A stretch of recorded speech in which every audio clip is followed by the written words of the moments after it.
So yan, yun halimbawa.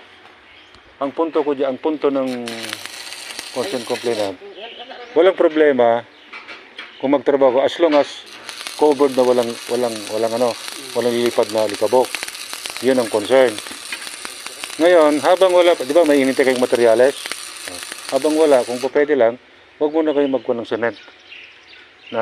Ngayon, as a foreman, ma-assess mo naman siguro kung safety na hindi nililipad, ano yung may provide natin na bagay na remedyo, no?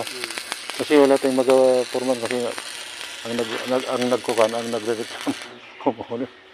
Ang hirap ng kuwan ko dito grade. So, si engineer din, pro project siya dahil siyempre kung siyang property engineer eh. Pero at this point, gawa tayo ng paraan, no?